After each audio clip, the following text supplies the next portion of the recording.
Welcome everyone, welcome to कल्याण केंद्रीय शिक्षा निकेतन Amarkantak. This is मिलन मुखर्जी।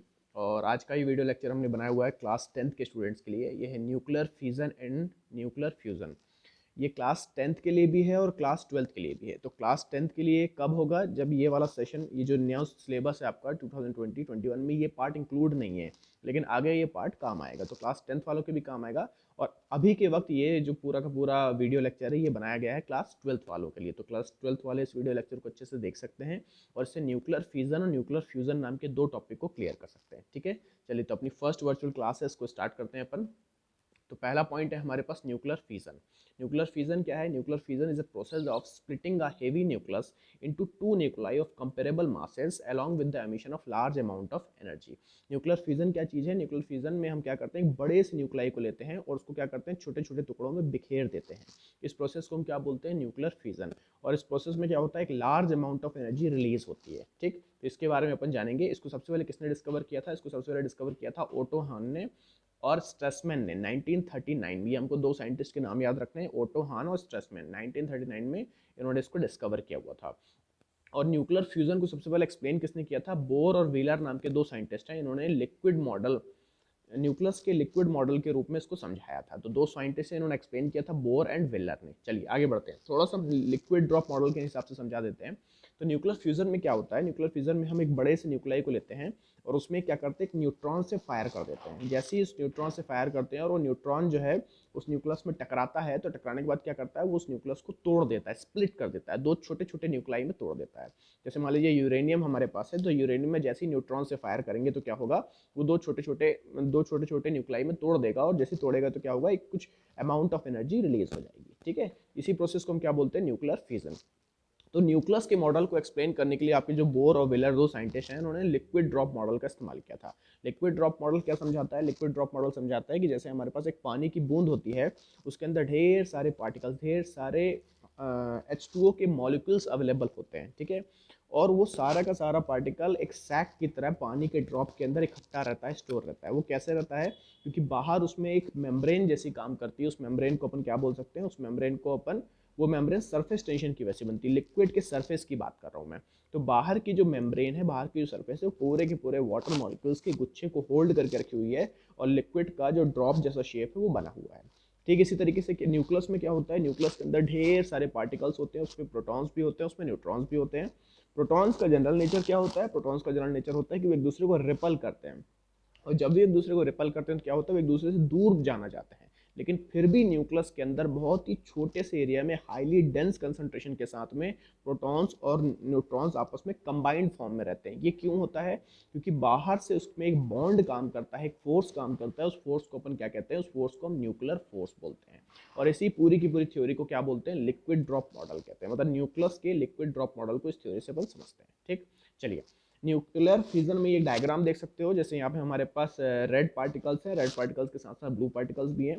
आप इमेजिन कर सकते हो जैसे ब्लू पार्टिकल्स क्या है, ये ब्लू पार्टिकल्स हमारे प्रोटॉन्स है। और इनका जनरल नेचर क्या है? इनका जनरल नेचर है कि दूसरे को रिपल करने की कोशिश करते हैं। ठीक, लेकिन फिर भी एक गुच्छे के रूप में है। क्यों? क्योंकि एक बाहर से एक न्यूक्लियर बॉन्ड, एक न्यूक्लियर फोर्स काम कर रहा है जो इनको होल्ड करके रखा हुआ है। ठीक है, ये न्यूक्लियर फोर्स कहाँ से जनरेट होता है, ये एनर्जी कहाँ से आती है?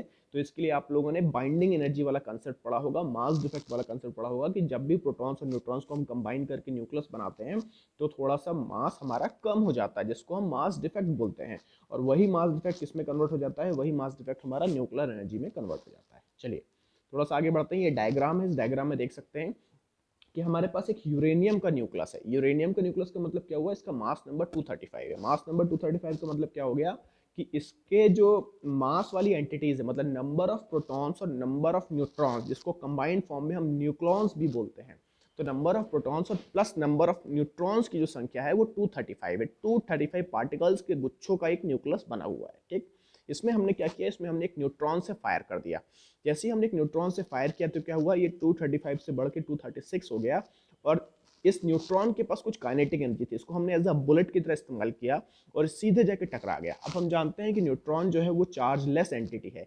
चार्जलेस एंटिटी का मतलब क्या है कि वो इलेक्ट्रिक फील्ड और मैग्नेटिक फील्ड से डिफ्लेक्ट नहीं होता है। तो उसकी पेनिट्रेटिंग पावर बहुत अच्छी होती है, स्पीड अच्छी पकड़ लेता है और स्पीड को लूज नहीं करता है। तो हाई काइनेटिक एनर्जी के साथ जब ये टकराता है तो टकराने से क्या होता है, ये उसके अंदर एनर्जी के कन्फिग्रेशन को डिस्टर्ब कर देता है, एनर्जी के सेटअप को डिस्टर्ब कर देता है, और जो यूरेनियम न्यूक्लियस है वो कैसा हो जाता है, वो हाईली अनस्टेबल हो जाता है। तो एक हाईली अनस्टेबल होने के कारण क्या होता है, अब उसका स्फेरिकल शेप ठीक से बरकरार नहीं रह पाता।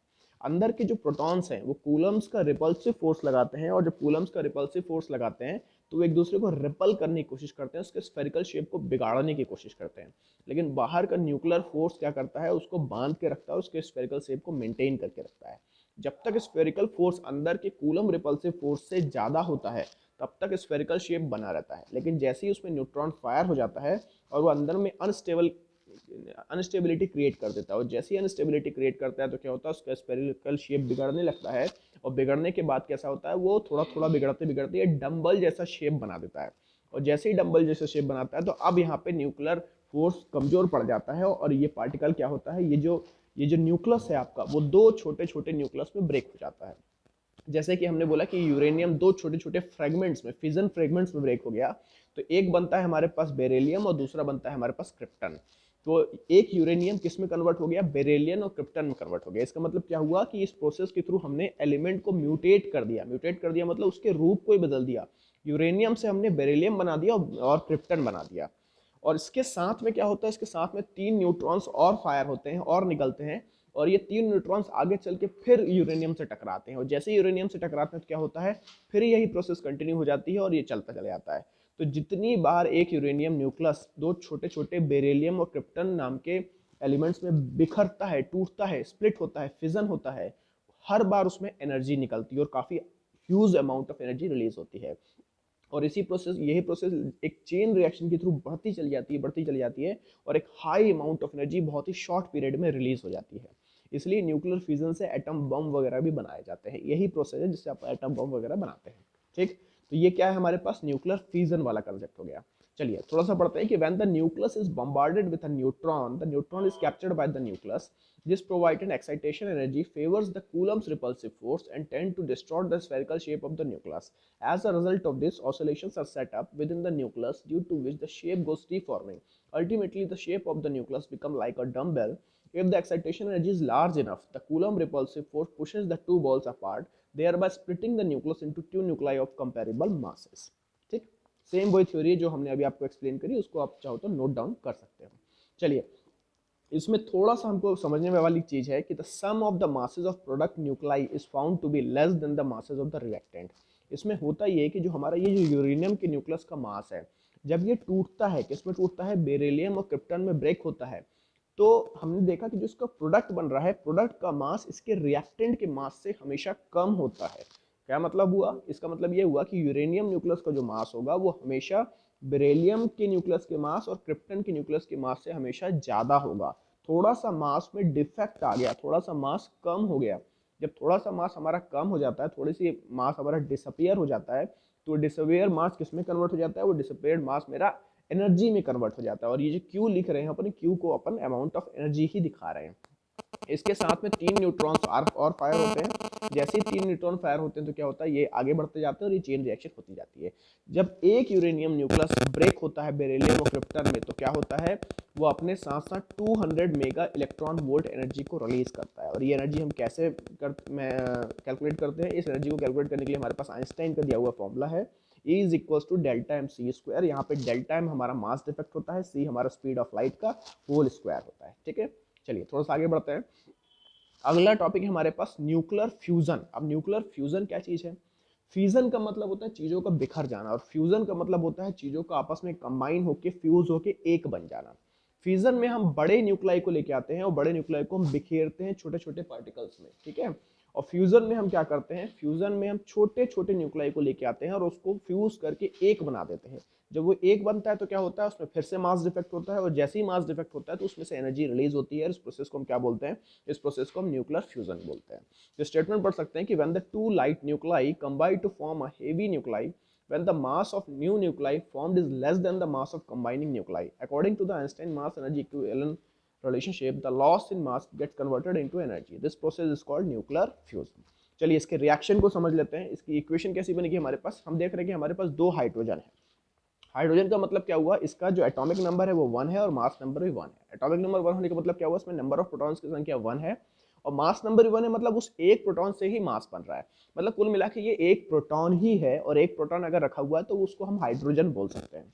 तो एक प्रोटॉन प्लस एक प्रोटॉन, दो प्रोटॉन आपस में कंबाइन हो रहे हैं और कंबाइन होने के बाद क्या बना रहे हैं, हीलियम बना रहे हैं। मतलब दो हाइड्रोजन के न्यूक्लाई आपस में जब कंबाइन हो रहे हैं, फ्यूजअप हो रहे हैं, चिपक जा रहे हैं, जुड़ जा रहे हैं, तो क्या बना रहे हैं, एक हीलियम क्रिएट कर रहे हैं।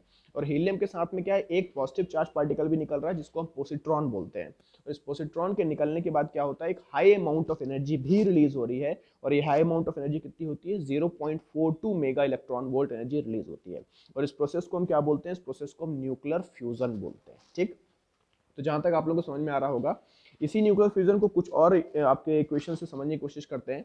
अब हमने क्या किया, पहला वाला जो हमारा एक्सप्लेन किया अपन ने कि दो प्रोटॉन और दो प्रोटॉन मिलकर एक हीलियम बनाते हैं और हीलियम बनाने के बाद एनर्जी रिलीज होती है। इसी तरीके से एक हाइड्रोजन का हम दूसरा आइसोटोप लेते हैं जिसको हम ड्यूट्रॉन बोलते हैं। ऐसे दो दो ड्यूट्रॉन आपस में कंबाइन हो रहे हैं और कंबाइन होने के बाद क्या बना रहे हैं, हीलियम बना रहे हैं जिसका एटॉमिक नंबर 2 है और मास नंबर 3 है।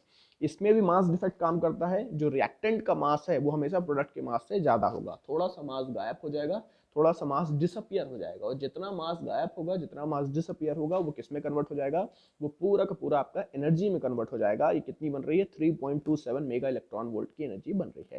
तो ये कुछ इक्वेशन से आप लोगों को लिख लेना है और याद कर लेना है, ये आगे काम आती है। चलिए, न्यूक्लियर फ्यूजन कहाँ देखने को मिलता है, या न्यूक्लियर फ्यूजन में क्या क्या कंडीशंस चाहिए उसको थोड़ा सा बात कर लेते हैं। देखिए, इसको हम बोलते हैं thermo nuclear reaction. Thermo nuclear reaction क्यों बोल रहे हैं, इसको हमें समझना होगा कि अभी हमने देखा कि दो हाइड्रोजन है हमारे पास या दो प्रोटॉन्स है हमारे पास। जैसे ही दो प्रोटॉन आपस में कंबाइन हो रहे हैं तो कंबाइन होने के बाद वो फ्यूज हो रहे हैं, चिपक जा रहा है। जबकि हम जानते हैं कि प्रोटॉन का जनरल नेचर क्या होता है, प्रोटॉन का जनरल नेचर होता है कि वो एक दूसरे को रिपल करते हैं, एक दूसरे को दूर फेंकने की कोशिश करते हैं। और अगर उनको हम बहुत पास लाने की कोशिश कर रहे हैं तो ये कूलम्स का रिपल्सिव फोर्स और ज्यादा काम करता है, क्योंकि डिस्टेंस पे डिपेंडेंट होता है। जितना हम पास लाते जाएंगे रिपल्सिव फोर्स का मैग्नीट्यूड उतना बढ़ता जाता है। ठीक, जब दो पार्टिकल एक दूसरे को रिपल कर रहे हैं और हम क्या कह रहे हैं, हम उसको कंबाइन करना चाह रहे हैं, इसका मतलब मेरे को एक्सटर्नली बहुत ज्यादा ह्यूज अमाउंट ऑफ एनर्जी देनी पड़ती है। जब मैं externally huge amount of energy उसको दूंगा तब दो प्रोटॉन आपस में कंबाइन हो जाएंगे और इस तरीके से कंबाइन होंगे कि उसमें मास डिफेक्ट क्रिएट हो जाएगा और मास डिफेक्ट की वजह से वो एक न्यूक्लियस के फॉर्म में आ जाएंगे। इस पूरे प्रोसेस को हम क्या बोलते हैं, इस पूरे प्रोसेस को हम थर्मो न्यूक्लियर रिएक्शन बोलते हैं। थर्मो का मतलब क्या, हमें एक्सटर्नल हीट देने की जरूरत पड़ रही है। चलिए, थोड़ा सा आगे बढ़ते हैं। आगे बढ़ने के बाद हम देखते हैं कि इसकी क्या क्या कंडीशंस होना चाहिए, फ्यूजन को परफॉर्म होने के लिए क्या क्या कंडीशन होनी चाहिए। तो अभी हमने बोला कि जब दो प्रोटॉन्स को हम कंबाइन कराएंगे तो हमें एक्सटर्नल एनर्जी हाई अमाउंट में देनी पड़ेगी। हाई अमाउंट में देनी पड़ेगी मतलब मुझे आसपास एक ऐसा माहौल क्रिएट करके देना पड़ेगा जिसका टेम्परेचर बहुत हाई होना चाहिए। कितना हाई होना चाहिए, लगभग 10⁸ केल्विन की बात कर रहे हैं अपन, ऐसा यूनिट में बात कर रहे हैं। कितना, 10⁸ केल्विन के आसपास का मुझे टेम्परेचर, इसका माहौल देना पड़ेगा। तो ये क्या कहलाती है, मेरी एसेंशियल कंडीशन फॉर फ्यूजन कहला रही है। दूसरी कंडीशन क्या बनती है, दूसरी कंडीशन बनती है हाई डेंसिटी। मतलब एक हाई डेंस माहौल चाहिए, दो प्रोटॉन को आपस में कंबाइन करा के, सटा के एक दूसरे में फ्यूज कराने के लिए मुझे एक हाई डेंसिटी का माहौल चाहिए। तो नेचुरली ये कंडीशन मेरे को कहाँ देखने को मिलती है, नेचुरली ऐसी कंडीशन मेरे को अर्थ में तो देखने को नहीं मिलती है। तो ऐसी कंडीशन हमें कहाँ देखने को मिलती है, ऐसी कंडीशन हमको सन में देखने को मिलती है, सूरज में देखने को मिलती है। मतलब सूरज में क्या होता है, सूरज का टेम्परेचर बहुत हाई होता है, 10⁸ केल्विन के ऊपर भी निकल जाता है। तो वहां पे जाने के बाद जितने भी एलिमेंट्स हैं वो उनमें फ्यूजन हो जाता है, और फ्यूजन होने के बाद क्या होता है, वो बहुत ही छोटे छोटे छोटे छोटे छोटे छोटे आपके न्यूक्लाई में कन्वर्ट हो जाते हैं। तो इसलिए हम एक बात जानते हैं कि सूरज में पहुंचने के बाद कोई भी एलिमेंट जो है वो अपने स्टेट में नहीं पाया जाता, बल्कि वो बिखर जाता है और वहां पे मुझे सिर्फ और सिर्फ हाइड्रोजन और हीलियम ही देखने को मिलता है या पाया जाता है, समझने को मिलता है। अब हाइड्रोजन और हीलियम क्यों, क्योंकि ये लाइटर न्यूक्लाई है, सबसे छोटे हैं। मतलब जो प्रोटॉन है वो बिल्कुल आजाद हो गया है। फिर जब इन हाइड्रोजन के न्यूक्लियस को 10⁸ केल्विन का टेम्परेचर मिलता है और हाई डेंसिटी का माहौल मिलता है, तो ये क्या होता है, ये आपस में फ्यूज होते हैं और फ्यूज होकर किस में कन्वर्ट हो जाते हैं, हीलियम में कन्वर्ट हो जाते हैं। और जैसे हीलियम में कन्वर्ट होते हैं तो क्या होता है, इसमें high amount of energy release होती है और वही एनर्जी पूरे यूनिवर्स में लिबरेट होती रहती है। और यही पूरा प्रोसेस क्या होता है, सन का होता है। इसका मतलब क्या है कि अगर कहीं पे साइंटिस्ट लोग एक आर्टिफिशियल सन क्रिएट करने की बात कर रहे हैं, अगर आर्टिफिशियल सन क्रिएट करने की बात हो रही है तो उसका मतलब है कि साइंटिफिकली वहां पे न्यूक्लियर फ्यूजन को परफॉर्म कराने की कोशिश की जा रही है। जब न्यूक्लियर फ्यूजन को परफॉर्म कराने की कोशिश की जा रही है, उसी को हम क्या बोलते हैं, आर्टिफिशियल सन क्रिएट करना। तो कई कंट्रीज इस पे काम कर रही हैं। अभी करंट अफेयर्स में चाइना के बारे में सुनने में आया था कि आपका चाइना जो है एक आर्टिफिशियल सन को क्रिएट कर रहा है, इसका मतलब ये होता है कि वो एक न्यूक्लियर फ्यूजन को परफॉर्म कर रहा है। ठीक है, तो आई होप ये वीडियो समझ में आया होगा। मिलते हैं अपन अगले वीडियो पे। Bye bye, thank you. कोई भी डाउट होता है तो आप लोग व्हाट्सएप पे पूछ सकते हो। मिलते हैं अपन अगले वीडियो में। Bye bye.